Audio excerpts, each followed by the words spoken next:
You're listening to Radio Free Asia. The following program is in Khmer.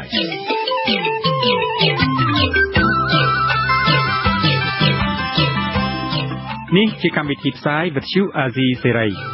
នេះជាកម្មវិធីផ្សាយរបស់វិទ្យុអាស៊ីសេរីជាភាសាខ្មែរវិទ្យុអាស៊ីសេរីសូមស្វាគមន៍លោកអ្នកនាងទាំងអស់ពីរដ្ឋធានី Washington នៃសហរដ្ឋអាមេរិកខ្ញុំបាទប្រាជ្ញាសូមជម្រាបសួរលោកអ្នកស្ដាប់វិទ្យុអាស៊ីសេរីទាំងអស់ជាទីមេត្រីខ្ញុំបាទរីកវិញ្ញូក៏សូមជម្រាបសួរលោកអ្នកនាងទាំងអស់ជាទីគោរពរាប់អានយើងខ្ញុំសូមជូនកម្មវិធីផ្សាយសម្រាប់យប់ថ្ងៃសៅរ៍ 14 រោចខែផលគុណឆ្នាំបកអត្តស័កពុទ្ធសករាជ 2560 ត្រូវនៅថ្ងៃទី 25 ខែមីនា គ្រិស្តសករាជ 2017 ជាដំបូងនេះសូមអញ្ជើញលោកអ្នកនាងស្ដាប់ព័ត៌មានប្រចាំថ្ងៃ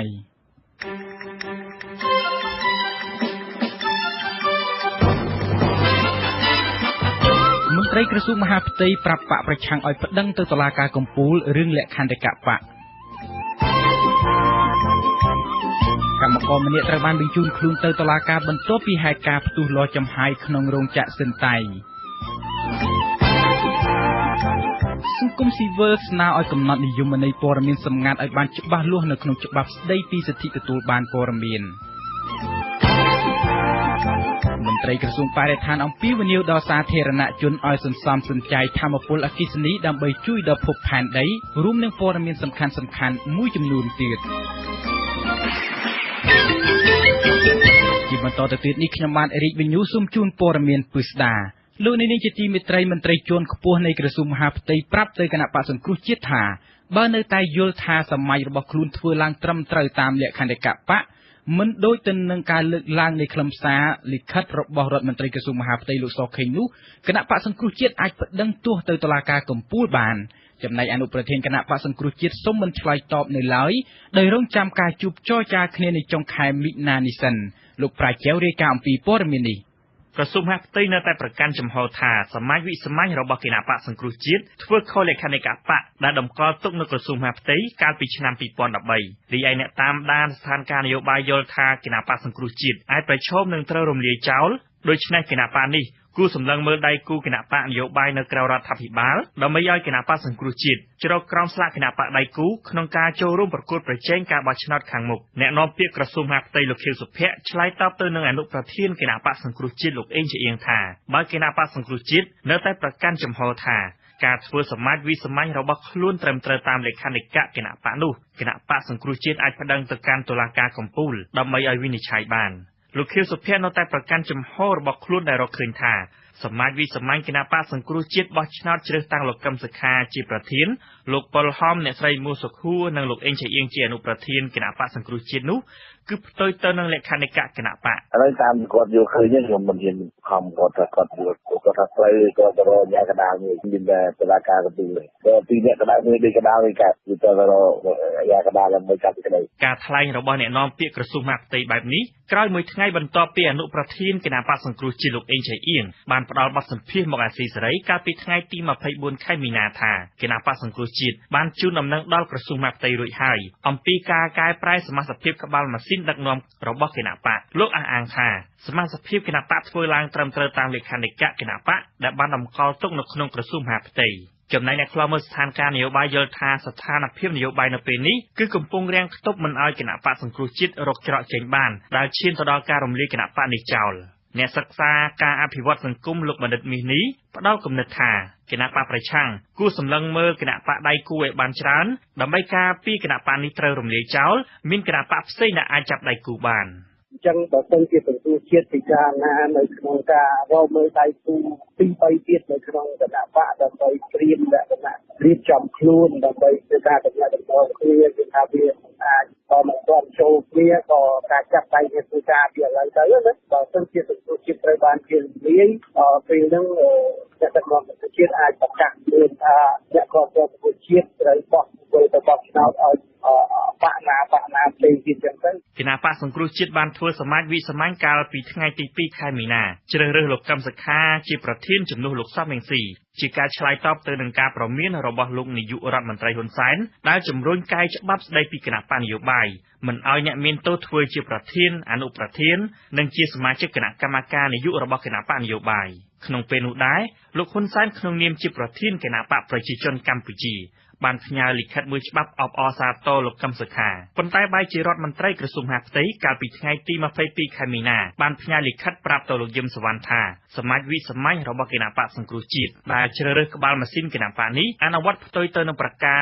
47ចំណុចទី2នៃលក្ខន្តិកៈដែលចែងថារយៈពេល18ខែក្រោយពីប្រធានគណៈបកលីលែងទើបអាចជ្រើសរើសប្រធានថ្មីបានអនុប្រធានគណៈបកសង្គ្រោះជាតិលោកអេងឆៃអៀងមានប្រសាសន៍ថាគណៈបកសង្គ្រោះជាតិមិនទាន់ឆ្លើយតបយ៉ាងណាទៅក្រសួងមហាផ្ទៃទេដោយរងចាំការជួបចរចាគ្នានៅចុងខែមីនានេះសិនដោយសំខាន់គឺយើងត្រូវតែជែកទៅជួបសិនទៅបាទព្រោះរឿងនេះយើងមិនបានជែកគ្នាដូចជាយើងមិនអាចមិនទាន់សន្និដ្ឋានថាយ៉ាងណាឡើយទេបាទក្រោយពីលោកសខេងប្រកាសមិនទទួលស្គាល់សមាជរបស់គណៈបកសង្គ្រោះជាតិគណៈបកនេះបានចាត់តាំងមន្ត្រីជាន់ខ្ពស់ចំនួន5រូបដើម្បីជជែករកដំណោះស្រាយជាមួយក្រសួងជាលទ្ធផលក្រសួងមហាផ្ទៃយល់ព្រមជួបនិយាយនៅថ្ងៃទី29ខែមីនាខាងមុខដោយចាត់តាំងឲ្យអគ្គនាយកនៃអគ្គនាយកដ្ឋានរដ្ឋបាលក្រសួងមហាផ្ទៃលោកប្រាក់សំអឿនដែលជំនុំនោះធ្វើឡើងនៅទីស្តីការក្រសួងមហាផ្ទៃខ្ញុំប្រជាវ៉ាស៊ីសេរីភ្នំពេញលោកនាងជាទីមេត្រីសារអំពីវិនិយោគពីខេត្តកំពង់ធំរបស់លោកកឹមសុខាវិញម្ដងប្រធានគណៈបក្សសង្គ្រោះជាតិថ្មីលោកកឹមសុខាណែនាំដល់មន្ត្រីគណៈបករបស់ខ្លួនឲ្យឈប់ប្រើលេខ7សម្រាប់ហៅគណៈបក្សសង្គ្រោះជាតិតទៅទៀតលោកកឹមសុខាបានថ្លែងបែបនេះនៅក្នុងវគ្គផ្សព្វផ្សាយគោលនយោបាយអតិភិបរបស់គណៈបកសម្រាប់ការបោះឆ្នោតជ្រើសរើសក្រុមប្រឹក្សាឃុំសង្កាត់នៅក្នុងខេត្តកំពង់ធំលោកកឹមសុខាបានសរសេរនៅលើទំព័រ Facebook របស់លោកនៅថ្ងៃទី25ខែមីនាដោយស្នើឲ្យបញ្ឈប់ទម្លាប់ជាទូទៅដែលហៅថាគណៈបកសង្គ្រោះជាតិលេខ7តទៅទៀតដើម្បីកុំឲ្យមានការយល់ច្រឡំលោកកឹមសុខាបញ្យល់ទៀតថាលេខរៀងរបស់គណៈបក្សសង្គ្រោះជាតិនៅក្នុងការបោះឆ្នោតជ្រើសរើសក្រុមប្រឹក្សាឃុំសង្កាត់នាពេលខាងមុខនេះមិនមែនសុទ្ធតែលេខ7ដោយការបោះឆ្នោតតំណាងរាស្ត្រកាលពីឆ្នាំ2013នោះឡើយនៅក្នុងបញ្ជីឈ្មោះដែលផ្សព្វផ្សាយដោយគយជបឲ្យដឹងថាមានគណៈបកនយោបាយចំនួន12បានចុះឈ្មោះចូលរួមបោះឆ្នោតជ្រើសរើសក្រុមប្រឹក្សាឃុំសង្កាត់អាណត្តិទី4នេះរឿងរ៉ាវរបស់គណៈបកសង្គ្រោះជាតិនេះដដែលពីខេត្តពោធិ៍សាត់ឯនោះវិញ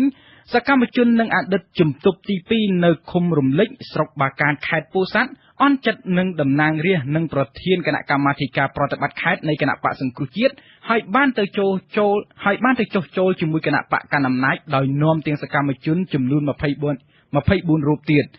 23រូបទៀតប៉ុន្តែបកប្រឆាំងបដិសេធថាក្នុងចំណោមអ្នកទាំង23រូបនោះមានតែ2រូបប៉ុណ្ណោះដែលជាសកម្មជនរបស់ខ្លួនលោកចិនជាថារាយការណ៍អំពីព័ត៌មាននេះ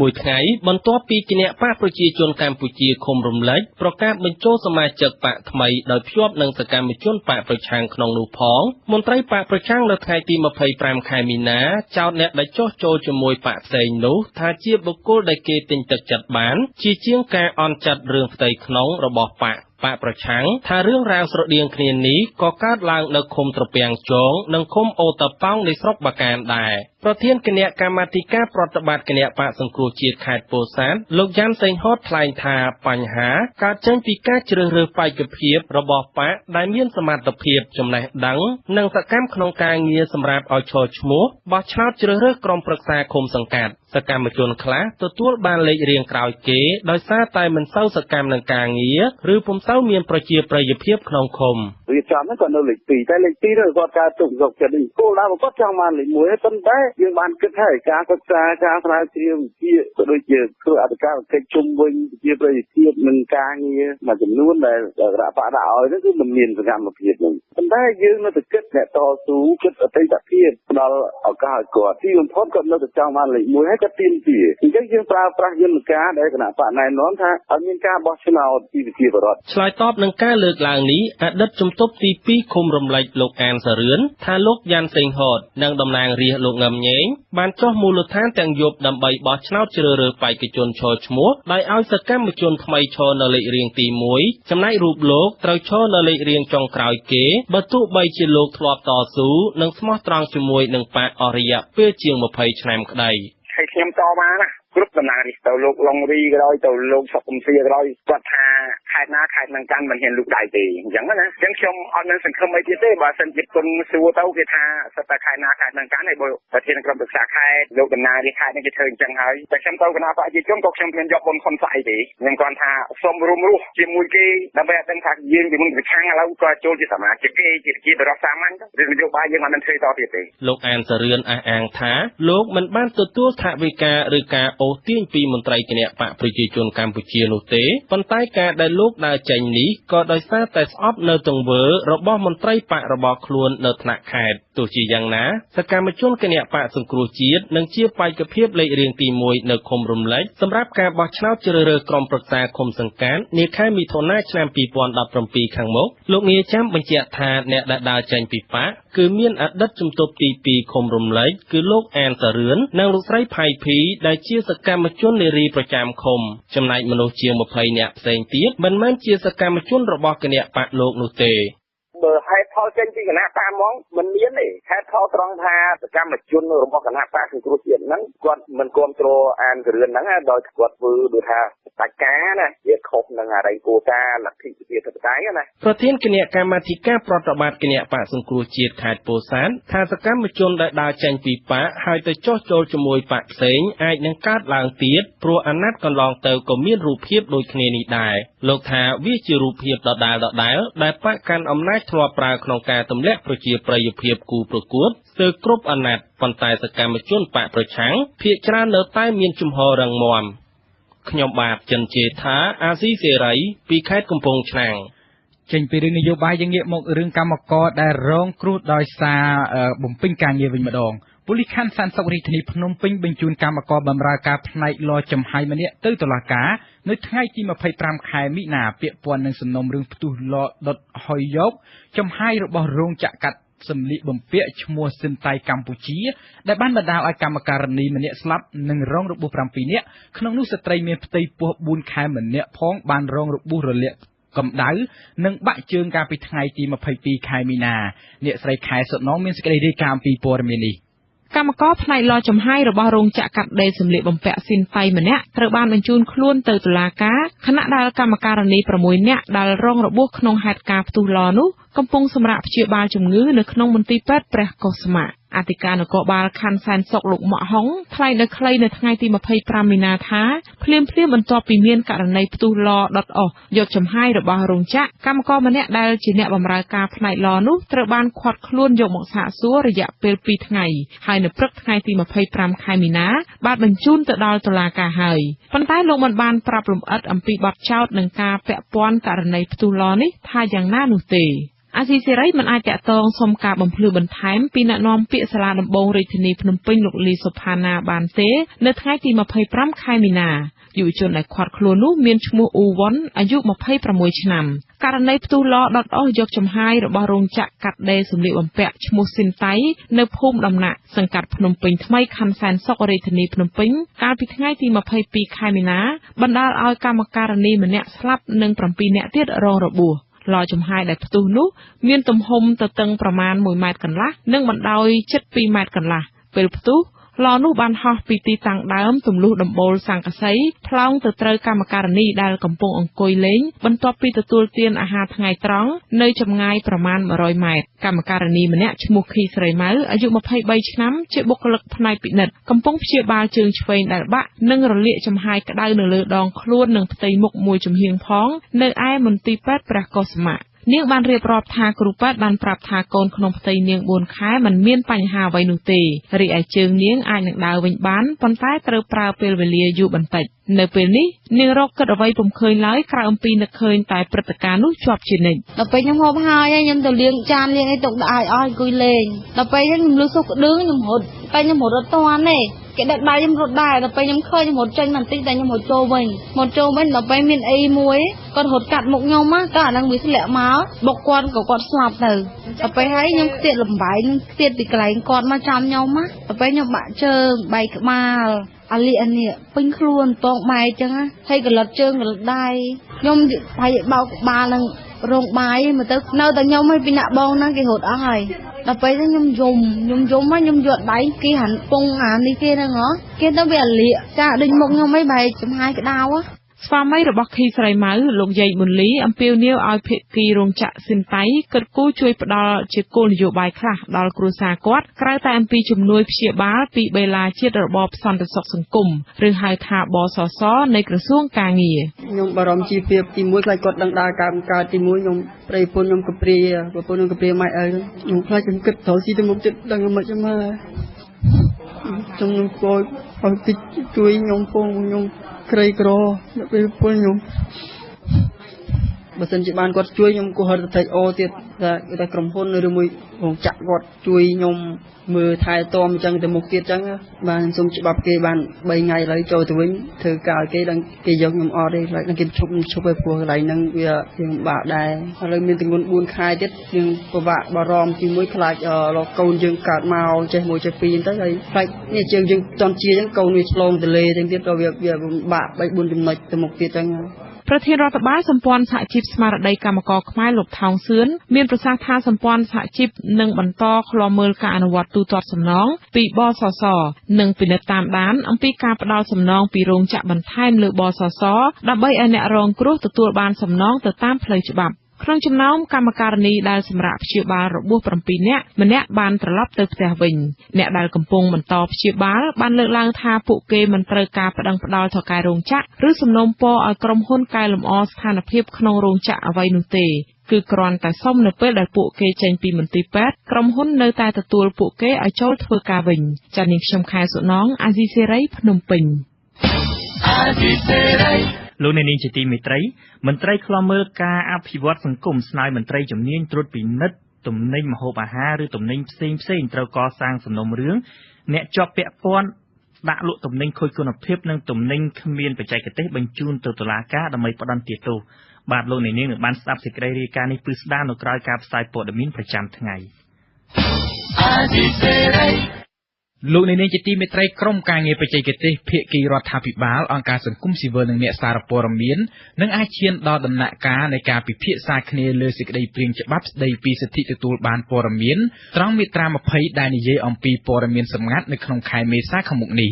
ស្របពេលគ្នានេះសង្គមស៊ីវិលនិងអ្នកសារព័ត៌មានចង់ឲ្យមានការកំណត់និយមន័យឲ្យបានច្បាស់លាស់និងពិស្ដារបន្តិចថាតើអ្វីខ្លះជាព័ត៌មានសម្ងាត់នោះបច្ចុប្បន្នក្រុមការងារបច្ចេកទេសដែលកំពុងដំណើរការពិភាក្សាគ្នាជុំវិញសេចក្តីព្រាងច្បាប់ស្តីពីសិទ្ធិទទួលបានព័ត៌មានដែលមាន9ជំពូកនិង36មាត្រាគឺបានពិភាក្សាគ្នាដល់មាត្រាទី17ដែលនិយាយអំពីវិធីស្នើសុំឬផ្ដល់ព័ត៌មានហើយបន្ទាប់មកក្រុមបច្ចេកទេសនេះនឹងឈានដល់ការពិភាក្សាគ្នាត្រង់មាត្រា20ដែលនិយាយអំពីព័ត៌មានសម្ងាត់នៅក្រៅពិធីបុណ្យចូលឆ្នាំថ្មីប្រពៃណីខ្មែរនាយកប្រតិបត្តិមជ្ឈមណ្ឌលកម្ពុជាដើម្បីប្រព័ន្ធផ្សព្វផ្សាយឯករាជ្យលោកប៉ាងងួនទៀងថ្លែងនៅថ្ងៃទី25មីនាថាប្រសិនបើព័ត៌មានសម្ងាត់គ្រាន់តែនិយាយអំពីសន្តិសុខនិងសណ្ដាប់ធ្នាប់សាធារណៈទូទៅនិងមិននិយាយឲ្យបានលម្អិតជាងនេះបន្តិចវាងាយស្រួលសម្រាប់មន្ត្រីរដ្ឋាភិបាលយកទៅបកស្រាយបានតាមអំពើចិត្តដើម្បីរកលេសផ្ដល់ព័ត៌មានមកសាធារណជនប្រសិនបើពួកគេចង់លាក់បាំងព័ត៌មានដែលនិយាយប៉ះពាល់ដល់ស្ថាប័នរបស់ពួកគេសម្ងាត់គឺព័ត៌មានដែលពាក់ព័ន្ធនឹងការនឹងទីតាំងលាក់អាវុធទីតាំងស្តុកអាវុធអីចឹងឲ្យមានការជាក់លាក់ហើយសប្តាហ៍មានការជជែកគ្នានៅការខ្វែងចំណុចគ្នាហ្នឹងជំពូកទី4មាត្រា20ស្តីពីព័ត៌មានសម្ងាត់បានចែងថាស្ថាប័នសាធារណៈអាចបដិសេធផ្ដល់ជូនព័ត៌មានដល់សាធារណជនប្រសិនបើការបញ្ចេញព័ត៌មាននោះបណ្ដាលឲ្យអន្តរាយដល់សន្តិសុខជាតិនិងសណ្ដាប់ធ្នាប់សាធារណៈអន្តរាយដល់ទំនាក់ទំនងជាមួយប្រទេសដទៃអន្តរាយដល់សេដ្ឋកិច្ចនិងហិរញ្ញវត្ថុសាធារណជាតិប៉ះពាល់ដល់សំណុំរឿងក្តីរបស់តុលាការឬការសម្ងាត់របស់តុលាការប៉ះពាល់ដល់អាចកំបាំងឯកជនបុគ្គលរួមបញ្ចូលទាំងសំណុំរឿងរបស់មន្ត្រីរាជការសំណុំរឿងពាក់ព័ន្ធបញ្ហាសុខភាពសំណុំរឿងវិវាទនីតិឯកជនគ្រោះថ្នាក់ដល់មន្ត្រីដែលអនុវត្តច្បាប់ឬបំពេញបេសកកម្មនិងប៉ះពាល់ដល់លិខិតបទដ្ឋានគតិយុត្តនិងបទបញ្ញត្តិហាមឃាត់ស្តីពីព័ត៌មានសម្ងាត់នៃប្រទេសអនុរដ្ឋលេខាធិការក្រសួងព័ត៌មានលោកអុកកឹមសេងបញ្ជាក់ថាលោកមិនទាន់អាចបកស្រាយថាអ្វីខ្លះដែលជាព័ត៌មានសម្ងាត់នៅឡើយទេព្រោះត្រូវរងចាំក្រុមការងារបច្ចេកទេសតាក់តែងឡើងជាមុនសិនប៉ុន្តែលោកថាព័ត៌មានសម្ងាត់គឺសំដៅទៅលើកិច្ចការងាររដ្ឋការការពារជាតិនិងកិច្ចការសន្តិសុខជាតិជាដើមដែលកងទ័ពឬប៉ូលីសត្រូវលាក់បាំងជាការសម្ងាត់រដ្ឋមួយនេះមានកងទ័ពចំនួនប៉ុណ្ណេះមានកំភ្លើងមួយប្រមាណតាមមានទីតាំងទាហានអីនេះអាហ្នឹងសួរថាអាហ្នឹងតើព័ត៌មានអត់ទេនេះយើងគួរតែផ្ដល់ជាសាធារណៈទេថាអត់អញ្ចឹងស្អីដែលប្រហាក់ប្រហែលហ្នឹងគេមិនអោយទេមន្ត្រីក្រសួងព័ត៌មានដដែលបញ្ជាក់ថាព័ត៌មានខ្លះទៀតដែលនិយាយអំពីការអភិវឌ្ឍឬនិយាយអំពីពាណិជ្ជកម្មធំៗរវាងជាតិនិងជាតិក៏ត្រូវចាត់ទុកថាជាព័ត៌មាន មានសម្ងាត់ដែរចំពោះអ្នកសារព័ត៌មានយល់ថាមានចំណុចខ្លះត្រង់សេចក្តីព្រាងច្បាប់ស្តីពីសិទ្ធិទទួលបានព័ត៌មានគឺជាការរឹតបន្តឹងព្រោះមិនបើកទូលាយឲ្យប្រជាពលរដ្ឋឬអ្នកសារព័ត៌មានបានទទួលព័ត៌មានដោយងាយបានដូចជាមាត្រា11ក្នុងជំពូកទី3ចែងអំពីការស្នើសុំព័ត៌មានត្រូវធ្វើឡើងជាលាយលក្ខណ៍អក្សរដោយបញ្ជាក់លម្អិតឲ្យបានច្បាស់លាស់អំពីព័ត៌មានដែលត្រូវស្នើសុំទៅស្ថាប័នសាធារណៈគឺត្រូវបំពេញបែបបទស្នើសុំព័ត៌មានដូចជាឈ្មោះភេទអាយុសញ្ជាតិមុខរបរនិងអាសយដ្ឋានជាដើមហើយខុសពីពេលបច្ចុប្បន្នដែលអ្នកសារព័ត៌មានអាចស្នើសុំព័ត៌មានបន្ទាន់តាមរយៈទូរស័ព្ទសារអេឡិចត្រូនិកឬលិខិតបានតំណាងអង្គការ UNESCO និងជាសមាជិកក្រុមការងារបច្ចេកទេសពិភាក្សាសេចក្តីព្រាងច្បាប់នេះលោកឆៃសុផលបញ្ជាក់ថារយៈពេលកន្លងមកធ្លាប់មានវគ្គបណ្ដុះបណ្ដាលចំនួន2លើករួចមកហើយដែលនិយាយអំពីព័ត៌មានសម្ងាត់ដោយវគ្គបណ្ដុះបណ្ដាលទាំងនោះគឺមានការអញ្ជើញវាគ្មិនជំនាញពីក្រសួងមហាផ្ទៃនិងអង្គការសង្គមស៊ីវិលទាំងជាតិនិងអន្តរជាតិដើម្បីមកចូលរួមដើម្បីផ្ដល់ជាយោបល់ទៅក្រុមការងារបច្ចេកទេសតំណាង UNESCO រូបនេះបន្តថាការប្រមូលមតិបានពីក្នុងវេទិកាកន្លងមកនិងពីប្រជាពលរដ្ឋផងគឺចង់ឃើញរាល់ចំណុចនីមួយៗនៃខ្លឹមសារដែលនិយាយអំពីព័ត៌មានសម្ងាត់គូបញ្ជាក់ឲ្យបានពិស្ដារចំណុចមួយហ្នឹងគឺពិស្ដារបន្តិចថាតើសន្តិសុខជាតិរបៀបម៉េចបើមិនអញ្ចឹងទេគឺ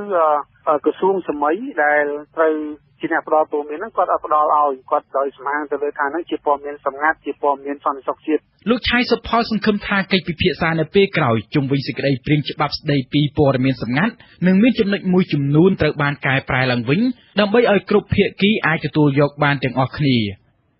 លោកនាងជាទីមេត្រីមន្ត្រីក្រសួងបរិស្ថានអំពាវនាវដល់សាធារណជនឲ្យចូលរួមសន្សំសំចៃក្នុងការប្រើប្រាស់ថាមពលដើម្បីជួយថែរក្សាដល់ភពផែនដីនិងការរស់នៅដ៏ប្រសើរការអំពាវនាវនេះក្នុងថ្ងៃប្រារព្ធទិវា1ម៉ោងសម្រាប់ភពផែនដីដែលបានចាប់ផ្ដើមតាំងពីម៉ោង5រសៀលនិងបញ្ចប់ទៅម៉ោង9:30នាទីនៅថ្ងៃទី25ខែមីនានេះក្នុងបរិវេណវត្តក្នុងបរិវេណសួនច្បារវត្តបទុមវតីកម្មវិធីនេះនឹងមានការផ្ដាច់ចរន្តអគ្គិសនីរយៈពេល1ម៉ោងចាប់ពីម៉ោង8:30នាទីរហូតដល់ម៉ោង9:30នាទីដោយជំនួសមកវិញនៅពន្លឺភ្លើងទៀនអគ្គនាយកដ្ឋានអគ្គនា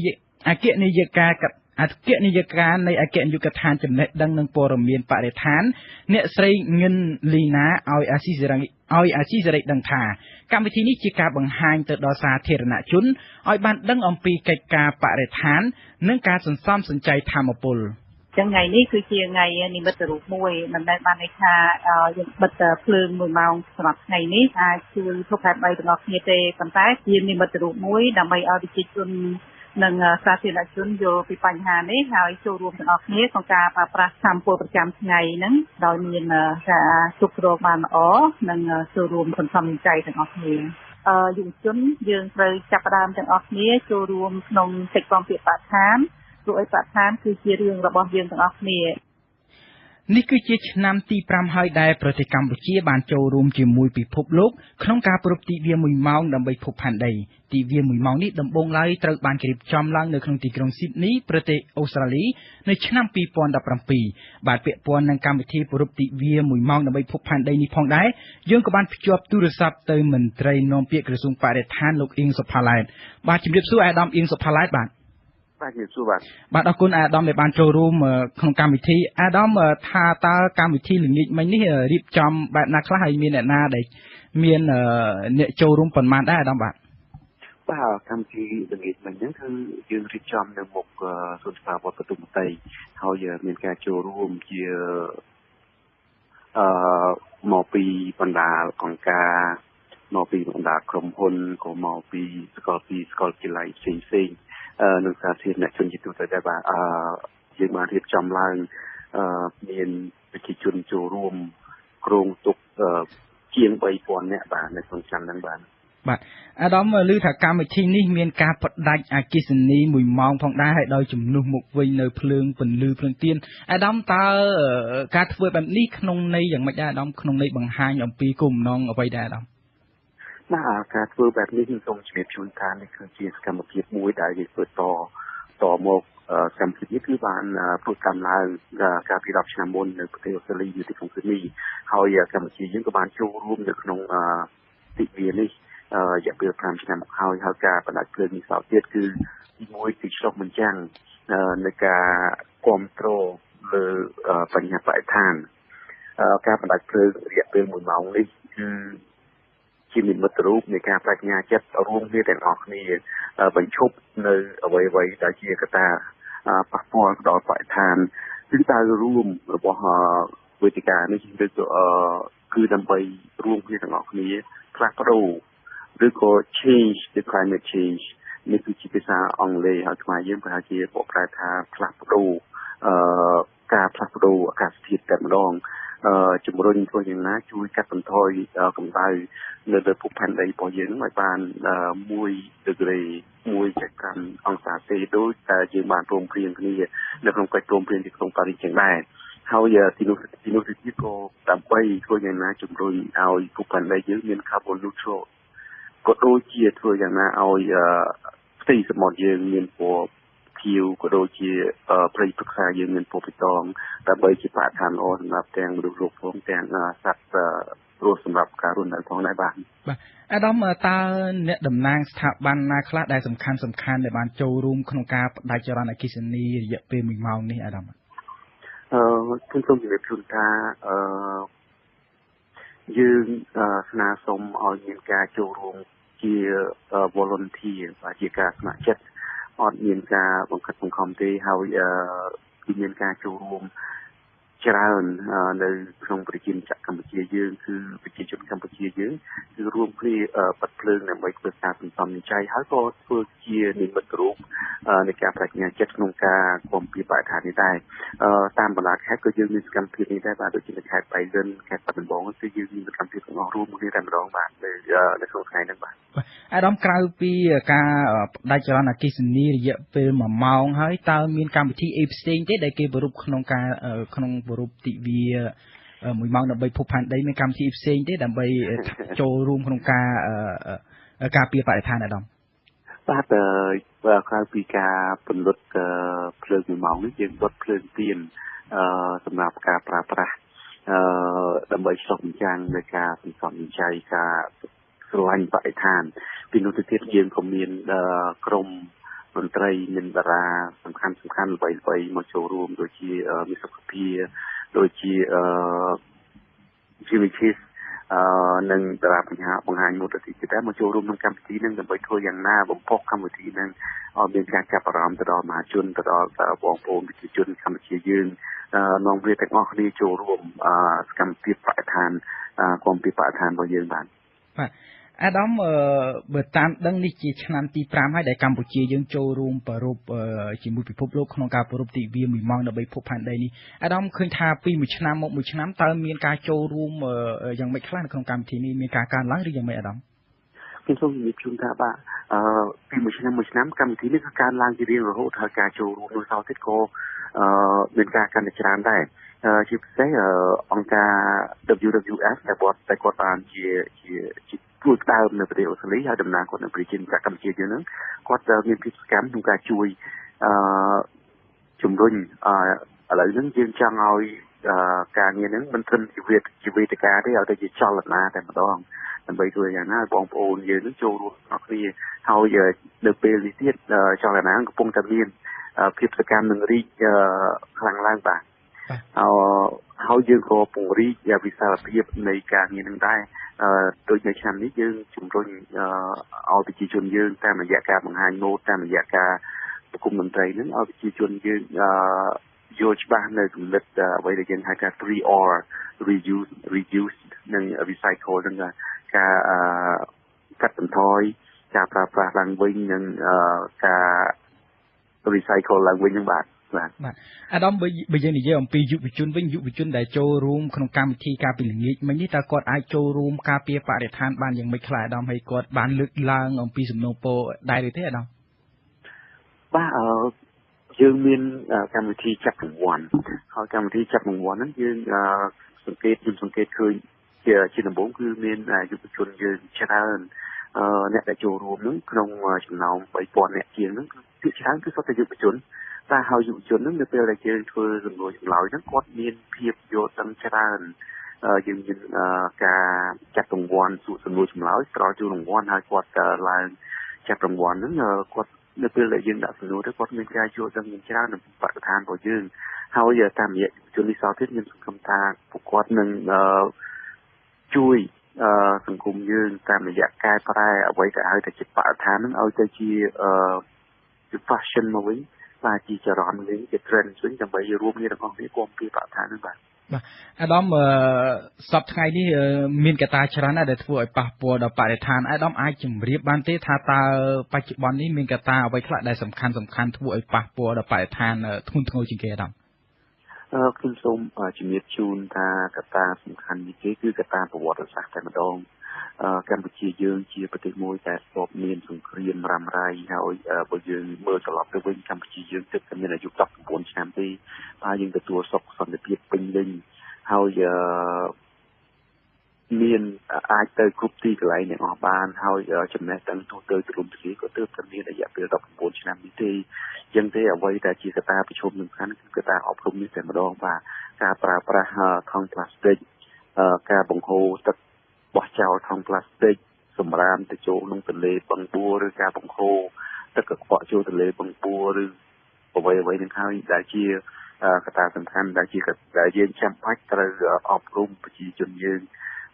ជាពិសេសតាមរយៈយុវជនហ្នឹងបាទអប់រំប្រជាជនយើងឲ្យបានដឹងនៅផលបាបនិងផលអាក្រក់និងផលអវិជ្ជមានដែលអាចជះមកពីការប្រើប្រាស់ថង់ប្លាស្ទិកដោយមិនបានពិចារណាឬក៏ទុកដាក់ឲ្យបានត្រឹមត្រូវឬក៏ចោលសម្រាមឬក៏ចោលបង្ហូរទឹកកខ្វក់ចូលទន្លេជាដើមហ្នឹងបាទអាដាមបច្ចុប្បន្នគេថាសង្គមដែលមានការអភិវឌ្ឍកាន់តែជឿនលឿនហើយកាន់តែទំនើបហ្នឹងគឺកាន់តែធ្វើឲ្យមានផលប៉ះពាល់កាន់តែខ្លាំងទៅដល់បរិស្ថានអាដាមចុះចំណែកកម្ពុជាយើងវិញតើការអភិវឌ្ឍសពថ្ងៃតើមានការអភិវឌ្ឍអ្វីខ្លះដែលធ្វើឲ្យប៉ះពាល់ដល់បរិស្ថាននោះអាដាមបាទជាការពិតបាទគ្មានការអភិវឌ្ឍណាដែលមិនមានការប៉ះពាល់ដល់បរិស្ថានទេប៉ុន្តែអ្វីដែលយើងកំពុងតែធ្វើនោះគឺដើម្បីធ្វើជំរុញឲ្យមានតុល្យភាពរវាងការអភិវឌ្ឍនិងការអភិរក្សចំពោះកម្ពុជាយើងឃើញថាក្នុងរយៈពេលប្រហែលឆ្នាំនេះវិស័យសំណង់គឺមានការរីកដុះដាលយ៉ាងខ្លាំងហើយវិស័យនេះឯងដែលបណ្ដាលឲ្យមានផលប៉ះពាល់ទៅដល់បរិស្ថានយើងផងដែរនោះសោតគឺត្រង់ថាការបង្ហូរទឹកលូចេញពីអគារធំអគារខ្ពស់ឬអគារតាមហ្នឹងគឺពុំទាន់មានការច្រោះឲ្យត្រូវតាមស្តង់ដារនៅឡើយទេមុននឹងយើងបង្ហូរចូលទៅក្នុងទន្លេឬក៏បឹងរបស់យើងហ្នឹងអញ្ចឹងទេបាទនេះគឺជាកត្តាសំខាន់ណាស់ដែលយើងក្រសួងបរិស្ថានកំពុងតែរៀបចំតាក់តែងលិខិតបទដ្ឋានគតិយុត្តអនុក្រឹត្យពាក់ព័ន្ធនឹងលូនេះបាទជាចេញសប្តាហ៍ក្រោយនេះហើយដើម្បីយើងធ្វើយ៉ាងណាសម្រង់ទិសឲ្យត្រូវទៅនឹងបរិបទការអភិវឌ្ឍរបស់សង្គមយើងបាទអាដាមមួយសំណួរចុងក្រោយអាដាមមួយឆ្នាំមានរហូតដល់160ថ្ងៃអាដាមថាតើការប្រពៃទិវាមួយថ្ងៃនេះគ្រប់គ្រាន់ក្នុងការការពារបរិស្ថានដែរទេអាដាមមិនគ្រប់ទេបាទដោយខ្ញុំបានជម្រាបជូនទៅគាត់តែជានិមិត្តរូបប៉ុន្តែអ្វីដែលក្រសួងបរិស្ថានគង់តែធ្វើគឺយើងធ្វើរាល់ថ្ងៃនេះមិនមែនតែមួយកន្លែងទេយើងធ្វើពីរកន្លែងបាទ3កន្លែង4កន្លែងផងទី1យើងបានជួយសង្គ្រោះដំរី11ក្បាលនៅរតនគិរីនៅមណ្ឌលគិរីទី2យើងធ្វើតាំងពិព័រណ៍នៅអ៊ីយ៉ននៅពិព័រណ៍រូបភាពឆ្លុះបញ្ចាំងអំពីបរិស្ថានល្អនិងការជួយយកចិត្តទុកដាក់បរិស្ថានរបស់យើងការទាំបរិស្ថានរបស់យើងហើយយើងធ្វើទិវា1ម៉ោងសម្រាប់ភពផែនដីរបស់យើងហើយគឺយើងបានកំពុងរៀបចំពិនិត្យមើលអ្វីការងារផ្សេងទៀតដូច្នេះ1ម៉ោងនេះគឺមិនគ្រប់ទេប៉ុន្តែ1ម៉ោងនេះគឺមានអត្ថន័យគ្រប់គ្រាន់សម្រាប់ប្រជាជនយើងមួយចំនួនដែលបានចូលរួមដែលបានដឹងដែលបានឮដែលបានឃើញហ្នឹងសូមឲ្យគាត់ចូលរួមជាមួយពួកយើងក្នុងការគាំទ្របរិស្ថានបាទអរគុណច្រើនអាដាមខ្ញុំបាទសូមអរគុណសូមជម្រាបលាអាដាមបាទសូមអរគុណសូមជម្រាបលាបាទលោកនាងទើបតែបានស្ដាប់ព័ត៌មានប្រចាំថ្ងៃដែលរៀបចំជូននៅខ្ញុំបាទរាជវិញ្ញូសូមលោកនាងរងចាំស្ដាប់ព័ត៌មានផ្សេងទៀតនៅពេលបន្តិចទៀតនេះ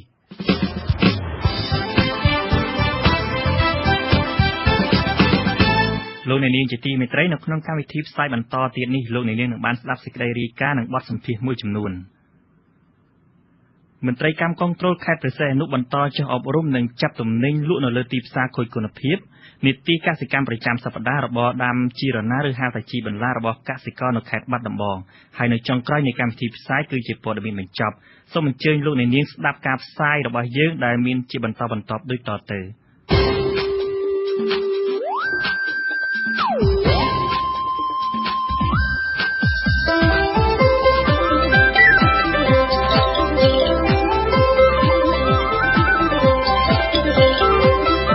សេចក្តីរាយការណ៍ពិស្ដា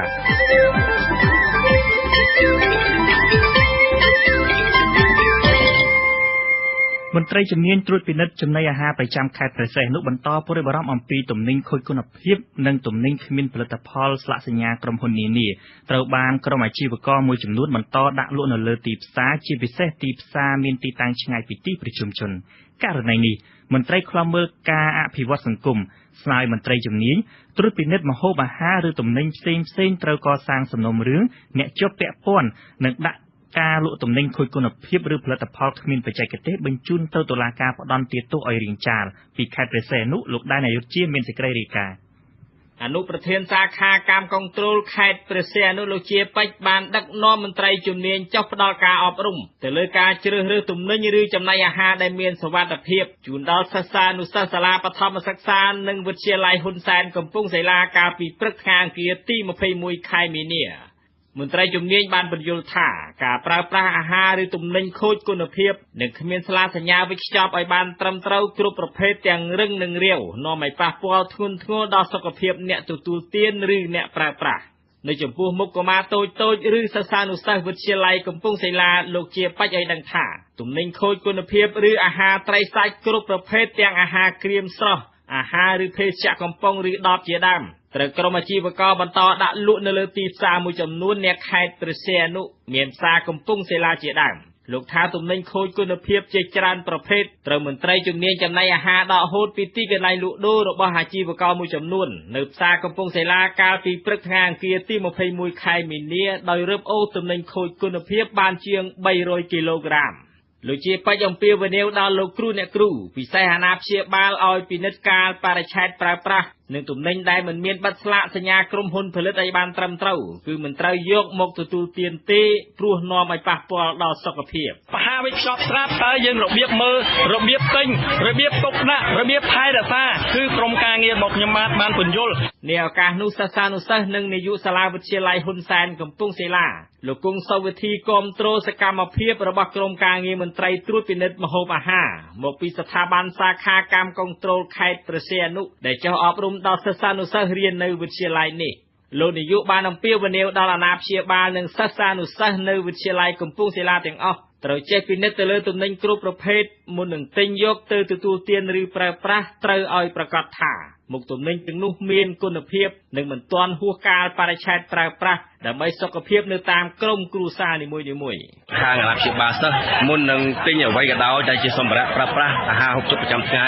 ជូនដល់កូនចៅរបស់យើងសូមឲ្យគិតពីគុណភាពជាចម្បងយើងមិនចេះតែទិញឃើញរបស់មួយថោកខ្វះគុណភាពយើងឲ្យកូនចៅយើងហូបវាបណ្ដាលយើងមានកូនយើងមានជំងឺប្រចាំកាយក៏មានដែរអញ្ចឹងយើងគួរតែមើលពីផ្លាកសញ្ញាកំប៉ុងវាស្មើឬក៏ពិតឬក៏មានផ្លាកសញ្ញាខូចគុណភាពឬការបរិច្ឆេទដែលខាត់ផុតកំណត់នៃការប្រើប្រាស់ក្រោយពីបញ្ចប់ចុះផ្ដល់ការអប់រំឲ្យដឹងពីរបៀបជ្រើសរើសមុខទំនិញយកទៅប្រើប្រាស់ឲ្យមានគុណភាពជូនសិស្សានុសិស្សសាលាបឋមសិក្សានិងវិទ្យាល័យហ៊ុនសែនកំពង់សីឡាសរុបមានចំនួនជាង 1000 នាក់កាលពីព្រឹកថ្ងៃទី21ខែមីនាក្រុមមន្ត្រីជំនាញកម្មគងត្រូលខេត្តព្រះសីហនុបានបន្តចុះទៅពិនិត្យទំនិញដាក់លក់នៅលើទីផ្សារកំពង់សីឡាដោយរកឃើញទំនិញខូចគុណភាពជាច្រើនប្រភេទទំនិញខូចគុណភាពទាំងនោះលោកជាពេជ្រអនុប្រធានសាខាកម្មគងត្រូលខេត្តព្រះសីហនុឲ្យដឹងថាត្រូវមន្ត្រីជំនាញធ្វើកំណត់ហេតុអប់រំអាជីវករឲ្យឈប់ដាក់លក់ទំនិញខូចគុណភាពទាំងនោះនិងដកហូតយកមករក្សាទុកដើម្បីដិតបំផ្លាញចោលនាថ្ងៃខាងមុខលោកសង្កត់ធ្ងន់ថានៅថ្ងៃអនាគតបើអាជីវករទាំងនោះបន្តដាក់លក់ទំនិញខូចគុណភាពឬគ្មានស្លាកសញ្ញាវេចខ្ចប់ឲ្យបានត្រឹមត្រូវទេនឹងត្រូវទទួលខុសត្រូវចំពោះមុខច្បាប់លោកជាបច្ចស្នើដល់ប្រជាពលរដ្ឋអាណាព្យាបាលគ្រូបង្រៀនក្រុមអាជីវករនិងសិស្សានុសិស្សឲ្យចូលរួមការងារថែរក្សាសុខភាពនៅតាមក្រុមគ្រួសារនីមួយៗឲ្យបានទាំងអស់គ្នានិងត្រូវចាប់ផ្ដើមពីខ្លួនយើងម្នាក់ៗដើម្បីគ្រួសារមានសុភមង្គលនិងសុខភាពល្អ បន្ថែមលើនេះអនុប្រធានសាខាកម្មគន្ត្រូលខេត្តព្រះសីហនុលោកជាបច្ចស្នើឲ្យក្រុមអាជីវករលក់ដូរបន្លែត្រីសាច់នានាទូទាំងខេត្តព្រះសីហនុត្រូវចូលរួមសហការជាមួយមន្ត្រីជំនាញកម្មគន្ត្រូលក្នុងសកម្មភាពចុះត្រួតពិនិត្យរោគទំនិញខូចគុណភាពឬរោគសារធាតុគីមីដាក់នៅលើចំណីអាហារតាមទីផ្សារជាដើមឲ្យបានទាំងអស់គ្នាព្រោះអាចនឹងប្រឈមមុខច្បាប់បើក្រុមអាជីវកររូបណារឹងទទឹងមិនសហការជាមួយមន្ត្រីជំនាញ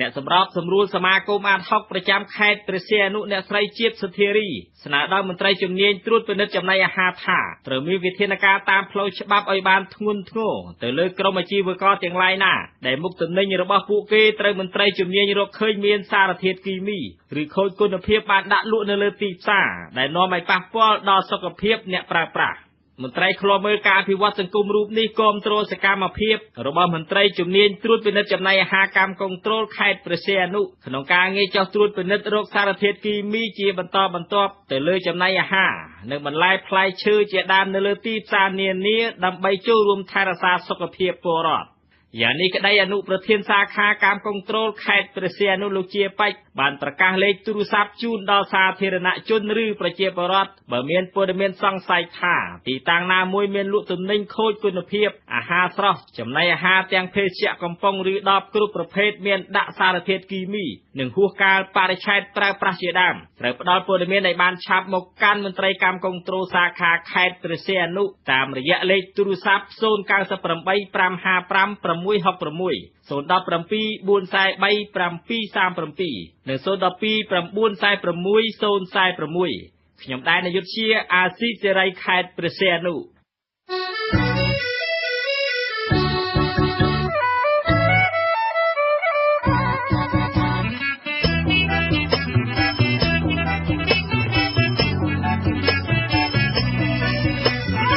លោកអ្នកនាងជាទីមេត្រីព្រះមហាក្សត្រស្នើពលរដ្ឋកុំចាញ់សម្លុតជនណាម្នាក់ឬគណៈបកនយោ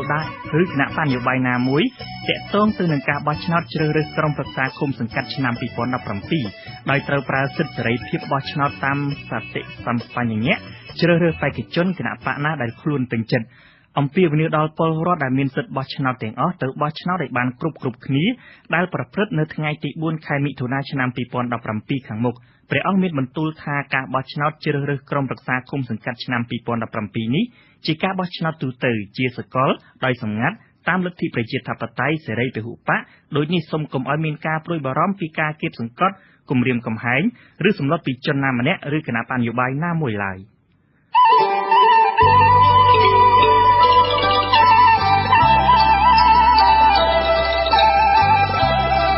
នាទីកសិកម្មនិងសុវត្ថិភាពស្បៀង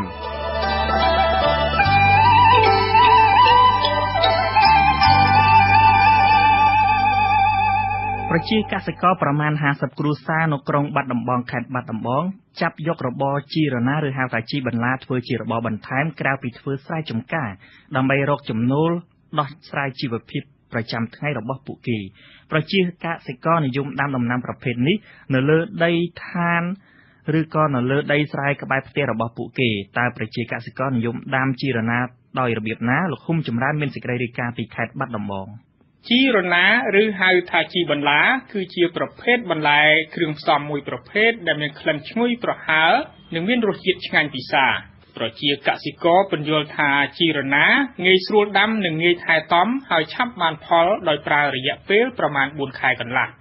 កសិករម្នាក់រស់នៅភូមិចុងព្រែកសង្កាត់ក្តោលដូនទាវក្រុងបាត់ដំបងអ្នកស្រីហួតសុតផ្ដល់បទសម្ភាសន៍ឲ្យអាស៊ីសេរីថា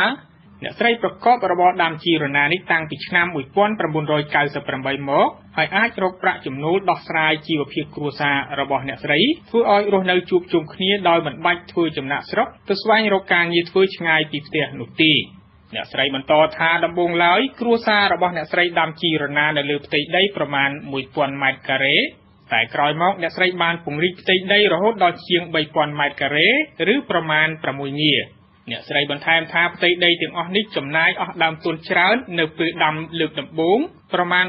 $1,500 អាមេរិកប៉ុន្តែឆ្នាំក្រោយមកទៀតអស់ប្រមាណពី $300 ទៅ$400 អាមេរិកក្នុងមួយឆ្នាំ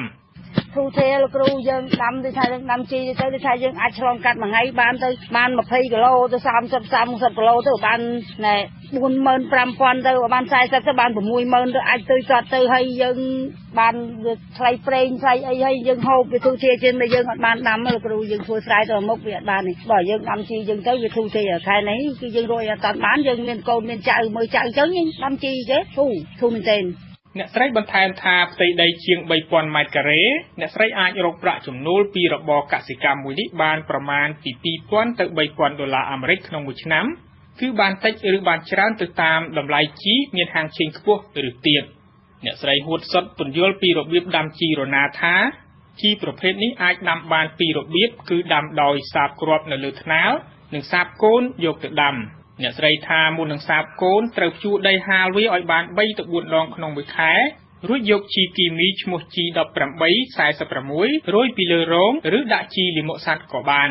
អ្នកស្រីថាបន្ទាប់មកយកគ្រាប់ជីរណាសាបលើរងទទឹងប្រមាណ 1 ម៉ែត្រហើយចាក់ទឹកពីលើឲ្យសើមល្មមរួចយកធាងដូងឬស្បៃអ៊ុយគ្របពីលើប្រមាណ 15 ថ្ងៃចាំបើកវាចេញអ្នកស្រីថានៅពេលបើកវាចេញហើយត្រូវយកស្បៃអ៊ុយចងបាំងពីលើជីដែលសាបកម្ពស់ 1 ម៉ែត្រកន្លះដើម្បីឲ្យវាត្រជាក់និងមានខ្យល់ចេញចូលបានគ្រប់គ្រាន់ហើយចាក់ទឹកឲ្យបានរៀងរាល់ថ្ងៃ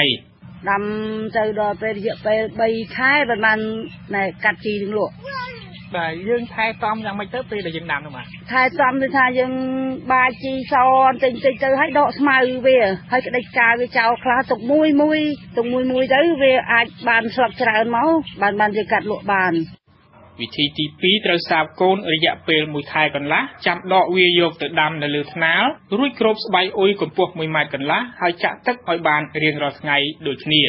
អ្នកស្រីបន្ថែមថាវិធីទី 2 ចំណាយអស់ដើមទុនតិចហើយបានផលជាងវិធីទី 1 ប៉ុន្តែវាលំបាកជាងវិធីទី 1 ព្រោះចំណាយពេលដកកូនយកទៅដាំ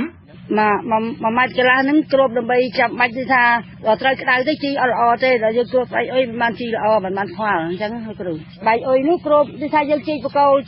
យើងទៅយើងចងខ្សែបោកមាញ់វាមកយើងចងខ្សែបោកមាញ់បោះបកោចងបោកមាញ់មកយើងគ្របតវាចាប់គ្នាទៅយើងគ្របវាទាញវែងអញ្ចឹងទៅវាអាចនឹងខ្យល់មកវាអត់ដួលវាអត់ខូចខាតទេទៅបាន1 ឆ្នាំឬ 2 ឆ្នាំក៏បានដែរអញ្ចឹងកសិកររូបនេះបន្ថែមថាការថែទាំជីរណាមិនពិបាកដោយការដាំដំណាំផ្សេងទេសំខាន់គឺត្រូវគ្របស្បៃឲ្យមានពន្លឺចូលតិចតួចហើយត្រូវចាក់ទឹកវាឲ្យសើមជាប្រចាំហើយដាក់ជីអ៊ុយរ៉េជំនួយបន្តិចបន្តួចដើម្បីឲ្យជីរណាលូតលាស់បានល្អតាក់ទងនឹងបញ្ហានេះចៅសង្កាត់ក្តោលដូនទាវលោកយិនសុខនមានប្រសាសន៍ថាសប្តាហ៍ថ្ងៃប្រជាពលរដ្ឋប្រកបរបរដាំជីរណាមានប្រមាណ 50 គ្រួសារនៅភូមិចុងព្រែកនិងភូមិអូតនុបលោកបន្ថែមថាគ្រួសារដែលប្រកបរបរមួយនេះភាគច្រើនមិនធ្វើចំណាកស្រុកទៅក្រៅប្រទេសនោះទេបច្ចេកទេសของគាត់ហ្នឹងគឺគាត់ធ្វើដោយដៃផ្ទាល់ខ្លួនគាត់ធ្វើទៅគាត់ចេះរកពិសោធន៍ខ្លួនគាត់នឹងគាត់ប្រើជីអីដែលឯងជីនឹងវាឡើងផលិតល្អបានគាត់ប្រើជីនឹងធ្លាប់មានខាងមន្ត្រីជំនាញខាងកសិកម្មអីមកជួយអប់រំពួកគាត់ទេបាទមន្ត្រីកសិកម្មមកញាប់ណាស់ការងារអស់នឹងគាត់មកជួយណែនាំមិនត្រឹមនេះទេគេថាអង្គការនាក៏មកតែចូលមកនឹងក៏ជួយណែនាំដែរលោកបន្តថាដំណាំរបស់ប្រជាកសិករក្នុងសង្កាត់មួយនេះប្រើប្រាស់ជីគីមីតិចតួចបំផុតគឺពួកគាត់ប្រើនៅពេលដែលបាញ់ថ្នាំសម្រាប់សត្វល្អិតម្ដងម្កាលដោយប្រមាណ 3 ទៅ 4 ដងក្នុងមួយរដូវលោកយិនសុខនបន្ថែមថាដំណាំប្រភេទនេះសម្បូរទីផ្សារហើយមានអតិថិជនទាំងក្នុងខេត្តបាត់ដំបងនិងមកពីតាមបណ្ដាខេត្តនានាមកទិញដល់ផ្ទះរបស់កសិករតែម្ដងប៉ុន្តែវាគ្រាន់តែថាវាហាងឆេងវាចុះវាឡើងតិចដោយសារអ្នកដែលមកទិញហ្នឹងមិនទៅមកមួយមិនទៅបានមកហើយដល់មួយគាត់មកហើយគឺគាត់លក់ធូរហើយយើងមើលឃើញថាដែលគាត់លក់ទៅនៅទីផ្សារគាត់មិនពិបាកនឹងអង្គុយចាំគេចេះចយទៅយកបោះឲ្យគេព្រោះស្របយកទៅមកផ្ទះវិញទោះជាយ៉ាងណាកសិករអះអាងថាសប្តាហ៍ថ្ងៃហាងឆេងជីរណាបានធ្លាក់ថ្លៃបន្តិចដោយតម្លៃបោះដុំ 1,500 រៀលក្នុង1 គីឡូក្រាមកសិករអាចប្រមូលផលជីរណាបានទាំងស្លឹកនិងគ្រាប់របស់វា អ្នកស្រីហូតសុតឲ្យដឹងថាផ្ទៃដីដែលអ្នកស្រីដាំជីរណាប្រមាណ 3000 ម៉ែត្រការ៉េនោះបានគ្រាប់របស់វាប្រមាណ 30 គីឡូក្រាមក្នុងមួយឆ្នាំអ្នកស្រីឲ្យដឹងទៀតថាសប្តាហ៍ថ្ងៃគ្រាប់ជីរណាតម្លៃចន្លោះពី 10,000 ទៅ 12,000 រៀលក្នុង1គីឡូក្រាមខ្ញុំបាទហ៊ុំចម្រើនអាស៊ីសេរីពីខេត្តបាត់ដំបង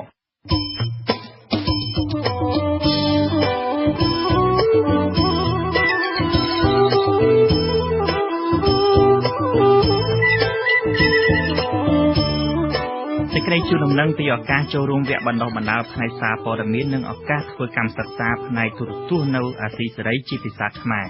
លោកអ្នកនាងជាទីមេត្រីវិទ្យុអាស៊ីសេរីនឹងរៀបចំវគ្គបណ្ដុះបណ្ដាលខ្លីមួយស្តីពីសារព័ត៌មានវិទ្យុនិងទូរទស្សន៍ក្នុងបំណងផ្តល់ឱកាសដល់និស្សិតដែលចាប់អារម្មណ៍អាជីពសារព័ត៌មានផ្នែកទូរទស្សន៍ឲ្យបានរៀនសូត្រនិងដកស្រង់បទពិសោធន៍ពីអ្នកបម្រើការងារផ្ទាល់ក្នុងវិស័យនេះវគ្គបណ្ដុះបណ្ដាលនេះមានរយៈពេល4ថ្ងៃចាប់ពីថ្ងៃទី30ខែមីនាដល់ថ្ងៃទី2ខែមេសាខាងមុខចាប់ពីម៉ោង8ព្រឹកដល់ម៉ោង4រសៀលតាមរយៈវគ្គសិក្សានេះសិក្ខាកាមនឹងបានយល់ដឹងអំពីទូនីតិសារព័ត៌មានក្នុងដំណើរការប្រជាធិបតេយ្យក្រមសីលធម៌គោលការណ៍វិជ្ជាជីវៈវិធីសាស្ត្រសរសេរសេចក្តីរាយការណ៍ផ្សេងៗរួមមានព័ត៌មានខ្លីព័ត៌មានពិស្ដារបទវិភាគនិងប្រភេទអត្ថបទផ្សេងៗទៀតសម្រាប់វិទ្យុនិងទូរទស្សន៍ក្រោយពេលបញ្ចប់វគ្គសិក្សាសិក្ខាកាមទាំងអស់នឹងទទួលបានវិញ្ញាបនបត្របញ្ជាក់ការសិក្សាដែលចុះហត្ថលេខាដោយតំណាងវិទ្យុអាស៊ីសេរីលើសពីនេះអាស៊ីសេរីនឹងផ្ដល់ឱកាសដល់កម្មសិក្សាផ្នែកទូរទស្សន៍ដល់សិក្ខាកាមឆ្នាំចំនួន6រូបដែលចាប់អារម្មណ៍ចង់ដកស្រង់បទពិសោធន៍ការងារផ្ទាល់នៅអាស៊ីសេរីរយៈពេល3ខែចាប់ពីថ្ងៃទី5ខែមេសាដល់ថ្ងៃទី5ខែកក្កដាដោយបម្រើការងារក្នុងការផ្សាយពិសេសអំពីដំណើរការនៃការបោះឆ្នោតជ្រើសរើសក្រុមប្រឹក្សាឃុំសង្កាត់អាណត្តិទី4នេះសូមអញ្ជើញលោកអ្នកចុះឈ្មោះចូលរៀនវគ្គសិក្សាដោយផ្ញើអ៊ីមែលទៅកាន់ chengm@ofa.org ដោយបង្ហាញពីចំណាប់អារម្មណ៍របស់លោកអ្នកចំពោះវគ្គបណ្ដុះបណ្ដាលនេះព្រមទាំងភ្ជាប់ជាមួយនឹងប្រវត្តិរូបសង្ខេបរបស់លោកអ្នកចាប់ពីការផ្សាយដំណឹងនេះរហូតដល់ថ្ងៃទី26ខែមីនាព័ត៌មានបន្ថែមសូមហៅទៅកាន់ទូរស័ព្ទលេខ078 633 766សូមអរគុណ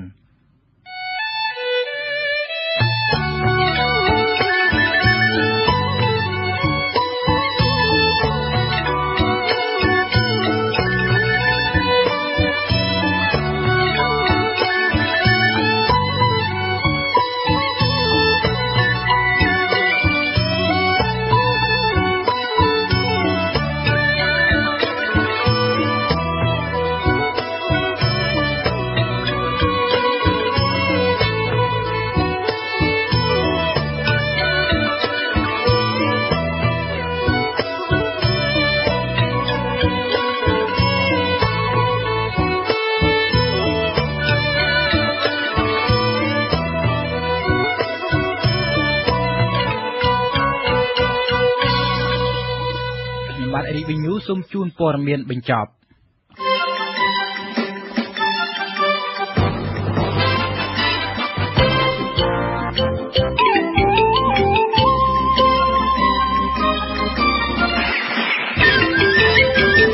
មន្ត្រីជាន់ខ្ពស់នៃក្រសួងមហាផ្ទៃប្រាប់ទៅគណៈបកសង្គ្រោះជាតិថាបើនៅតែយល់ថាសម័យរបស់ខ្លួនធ្វើឡើងត្រឹមត្រូវតាមលក្ខន្តិកៈបកមិនដូចទៅនឹង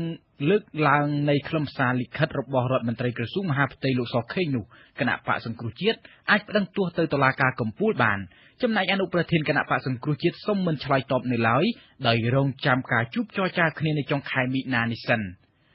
ប្រធានគណៈបកសង្គ្រោះជាតិលោកកឹមសុខាណែនាំដល់មន្ត្រីគណៈបកឲ្យឈប់ប្រើលេខ7សម្រាប់ហៅគណៈបកសង្គ្រោះជាតិតទៅទៀតលោកកឹមសុខាថ្លែងបែបនេះនៅក្នុងវគ្គផ្សព្វផ្សាយគោលនយោបាយអាទិភាពរបស់គណៈបកសម្រាប់ការបោះឆ្នោតជ្រើសរើសក្រុមប្រឹក្សាឃុំសង្កាត់នៅក្នុងខេត្តកំពង់ធំលោកកឹមសុខាបានសរសេរនៅលើទំព័រ Facebook របស់លោកនៅថ្ងៃទី25ខែមីនាដោយស្នើឲ្យបញ្ឈប់ទម្លាប់ជាទូទៅដែលថាគណៈបកសង្គ្រោះជាតិលេខ7តទៅទៀតដើម្បីកុំឲ្យមានការយល់ច្រឡំលោកកឹមសុខាបញ្យល់គឺថាលេខរៀងរបស់គណៈបកសង្គ្រោះជាតិនៅក្នុងការបោះឆ្នោតជ្រើសរើសក្រុមប្រឹក្សាឃុំសង្កាត់ក្នុងពេលខាងមុខនេះគឺមិនមែនសុទ្ធតែលេខរៀង7ដោយការបោះឆ្នោតតំណាងរាស្ត្រកាលពីឆ្នាំ2013នោះឡើយនៅក្នុងបញ្ជីឈ្មោះដែលផ្សព្វផ្សាយដោយគោជបបានឲ្យដឹងថាមានគណៈបកនយោបាយចំនួន12បានចុះឈ្មោះចូលរួមបោះឆ្នោតជ្រើសរើសក្រុមប្រឹក្សាឃុំសង្កាត់អាណត្តិទី4នេះសកម្មជននិងអតីតជំទប់ទី2នៅឃុំរំលេចស្រុកបាកានខេត្តពោធិ៍សាត់ អនចិត្តនឹងតំណាងរាស្ត្រនិងប្រធានគណៈកម្មាធិការប្រតិបត្តិខេត្តនៃគណៈបកសង្គ្រោះជាតិហើយបានទៅចុះចូលជាមួយគណៈបកកាន់អំណាចដោយនាំទាំងសកម្មជនចំនួន23រូបទៀតប៉ុន្តែបកប្រឆាំងបដិសេធថាក្នុងចំណោមទាំង23រូបនោះមានតែ2រូបប៉ុណ្ណោះដែលជាសកម្មជនរបស់ខ្លួនប៉ូលីសខណ្ឌសែនសុខរាជធានីភ្នំពេញបញ្ជូនកម្មករបម្រើការផ្នែកលចំហាយម្នាក់ទៅតុលាការនៅថ្ងៃទី25ខែមីនាពាក់ព័ន្ធនឹងសំណុំរឿងផ្ទុះលដុតអុសយកចំហាយរបស់រោងចក្រកាត់សម្លៀកបំពាក់លោកនាងជាទីមេត្រីដែលឡែកនៅថ្ងៃទី25ខែមីនាឆ្នាំ2016នេះកម្ពុជាបានប្រារព្ធទិវា1ម៉ោងដើម្បីភពផែនដីទិវានេះដំបូងឡើងត្រូវបានរៀបចំឡើងនៅក្នុងទីក្រុងស៊ីដនីប្រទេសអូស្ត្រាលីនៅឆ្នាំ2017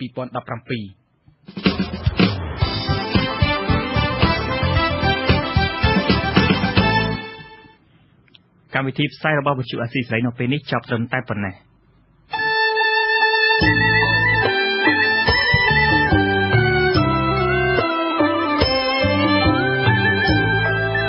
អស៊ីសេរីផ្សាយតាមរយៈរលកធាតុអាកាសខ្លីឬ Shortwave តាមកម្រិតនិងកម្ពស់ដូចតទៅនេះពេលព្រឹកចាប់ពីម៉ោង 5 កន្លះដល់ម៉ោង 6 កន្លះម៉ោងនៅប្រទេសកម្ពុជាលោកអ្នកអាចស្ដាប់វិទ្យុអាស៊ីសេរីតាមរយៈរលកធាតុអាកាសខ្លី 11850 kHz ឬស្មើនឹងកម្ពស់ 25m